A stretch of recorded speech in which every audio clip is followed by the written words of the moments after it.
Good evening. Welcome to this week's New York One News. It's Jonathan Sauerschell from NYCFCBlues.com and Blue City Radio. This week, we get to talk about a win. I know that sounds shocking, and maybe we should pause and soak this in for a second. We got a win on Saturday, and it was a good win, too, against a good team, and we deserved it. Not only that, we should have won the game before, and honestly deserved more than the 1 point we got. So we have a lot of positives to discuss today, as NYCFC has finally shown some sort of consistent positive form 9 games into the season. Perhaps it's the start of a playoff push. We'll see. First game from the past week was last Wednesday at home against the Montreal Impact. Another new look lineup saw R.J. Allen make his first start of the season at right back.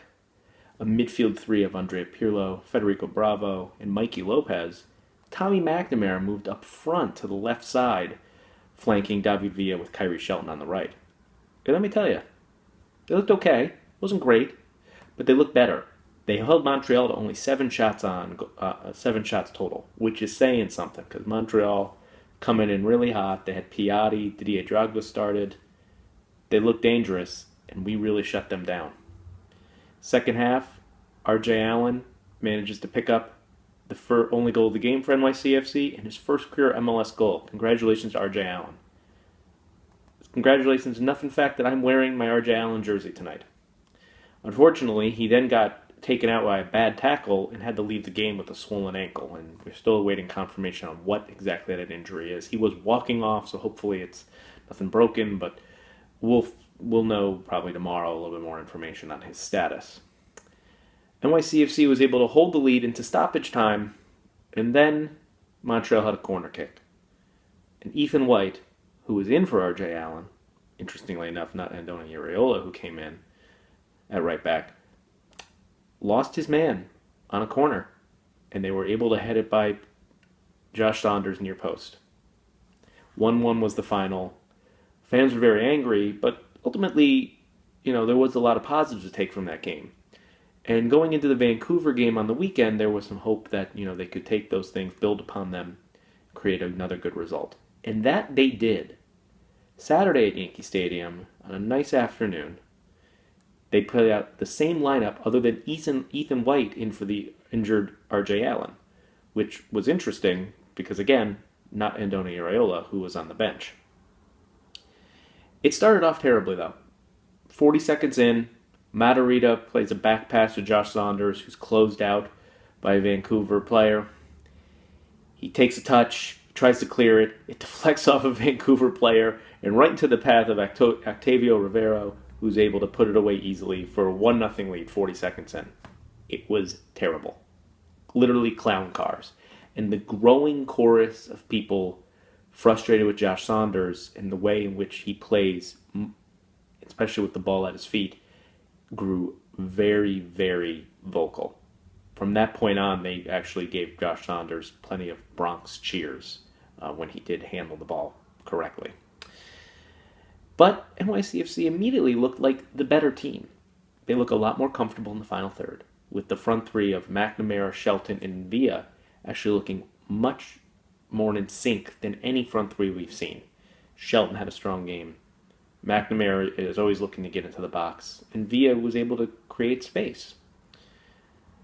Mikey Lopez, while not an offensive threat, closes out so well defensively in the midfield. He puts such good pressure on the ball that it helps our back line settle. They're not going to get caught easily over the top. They have time to get back and set and cover anybody who's trying to get in behind them, and it allows time for the fullbacks to get back too. And Federico Bravo, playing defensive midfielder, allows Andrea Pirlo to move up the field, roam a little bit more, and be more involved offensively in a positive manner. Needless to say, it was a good look for NYCFC and a lot more balanced. So throughout the first half, they looked better. David Villa looked lively. And then Kyrie Shelton was able to dispossess Andrew Jacobson. That's right, former NYCFC man Andrew Jacobson, starting in midfield for Vancouver on Saturday, was dispossessed by Shelton, who immediately fed Villa streaking down the right-hand side, who put a shot far post underneath David Usted to tie the game at 1. It got better about 10 minutes later. NYCFC had a corner kick.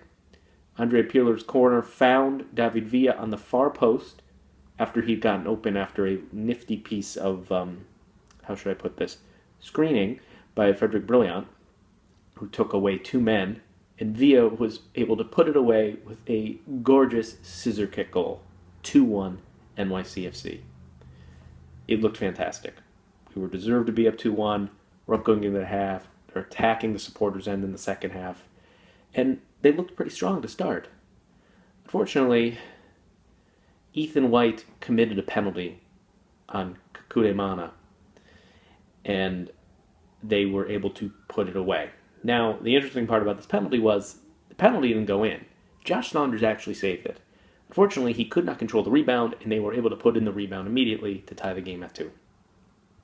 Yet, NYCFC just continued to look confident. They continued to press forward. They continued to play really attractive, smart football and look a lot more comfortable. And even after bringing in Steven Mendoza for Kyrie Shelton, who had a strong game, Mendoza helped out too. Finally, Tommy McNamara, after a nice little nifty play with Ronald Matarrita on the left side, was able to whip in a cross, just evaded Villa at about the penalty spot, but it found Steven Mendoza on the edge of the 18-yard area on the right side of the box. He took 2 touches, settled it down, and picked his spot perfectly, put it away, his first career MLS goal, and a 3-2 lead for NYCFC. And while there were some nervy moments after that, nothing too clear-cut for Vancouver, even though they piled on the pressure. Josh Saunders did have one nice sort of tip save, and he had a few nice punch-outs of crosses to bounce back from what had been really a tough game for him. Mix Discrude missed a golden chance to make it 4-2, but ultimately NYCFC held on for the victory, 3-2. They now jumped into 6th place in the Eastern Conference, tied for 4th on points, and are completely, totally in the playoff picture, partially because the Eastern Conference is completely up for grabs, and partially because they are ahead of their pace from last year, now by a decent amount. So with that in mind, we look forward to this week's game. NYCFC goes back on the road Sunday night, Mother's Day night, 7:30 p.m. on Fox Sports 1. They're at RFK Stadium to play DC United. This is a chance for NYCFC to jump one of their teams that they're tied with on points. This is a chance for them to continue and create a winning streak and to show that they are improved from 2015. I would expect very much the same lineup that we saw this weekend. I would expect a front 3 of McNamara, Villa, and Shelton, with Lopez, Bravo, and Pirlo behind them. You could perhaps see Mix Discrude in for Lopez, but I think that would be the only possible change. Matarrita should be on the left, Jason Hernandez and Frederick Brilliant in the center, and the right side could be Ethan White, could be Andoni Iraola. We don't know the status of R.J. Allen. There certainly is a sense that R.J. Allen might be the preferred pick when healthy, and we hope he comes back soon. He's a fan favorite, one of my favorites, and becoming really a cult hero, and we hope he's all right. But with assuming he's not able to play, I don't really know. It could be Iraola, it could be Ethan White, who actually, outside of the penalty, which was a correct call, but also a little tough on him, I thought he had a very solid game on Saturday. So you could see him again. DC is a better team than last year. Even though they made the playoffs last year, they weren't very good, and they played very ugly, and as evidenced by their sort of historically terrible performance in the playoffs against the Red Bulls. They're a bit different team this year. They don't have Perry Kitchen. They do have Luciano Costa. They have better players in wide areas, and they do actually play with 2 forwards at most times. So it'll be interesting to see how NYCFC handles playing a 2-striker team. One of them could be Acosta, who might play a little deeper, but he still can operate in that forward role, and the other one will likely be Alvaro Saborio, the longtime MLS stalwart. The central midfield is slightly of a concern. Chris Rolfe is actually been suspended for this game due to a tackle from last week, retrospectively suspended for 1 game by the MLS Disciplinary Committee. He had been playing out wide. He could play in the center. They had had some suspensions and injuries. Marcelo Sarves, he should be coming back. Nick DeLeon missed last week. He was ill. He might be back for this game. He should be back. So there are some questions in central midfield. They do look to line up in a 4-4-2, so there is a chance that NYCFC can control possession. DC United isn't necessarily a very high-pressing team. They are pretty comfortable hitting them on the counter-attack. And it'll be something to look for if NYCFC can to hold off, especially if they try to go over the tops of Saborio, who is a very classic number 9 in that sense. That's why midfield pressure might be key, and I think maybe Mikey Lopez gets another start because he really does bring that. Of note, Mikey Lopez is 1 yellow card away from picking up a 1-game suspension for accumulation. He has 4 yellow cards on the season. He needs 1 more. He played, 5 games? And he has 4 yellow cards. He is, if anything, he is tenacious and energetic. Something to look forward to, but you could certainly see him, I think you could definitely see him get another start because of his ability to close down in the midfield, I think vitally important, especially in a game like this where DC will probably look to go over the top. You can get a DC in certainly down the right side. Taylor Kemp is not the best left back, so you could see NYCFC try to go at him down the right flank. So it'll be interesting to see who's playing at right back and how much work, say, Shelton gets in. I would think Kyrie Shelton will get another start. He really did have a nice week this past week.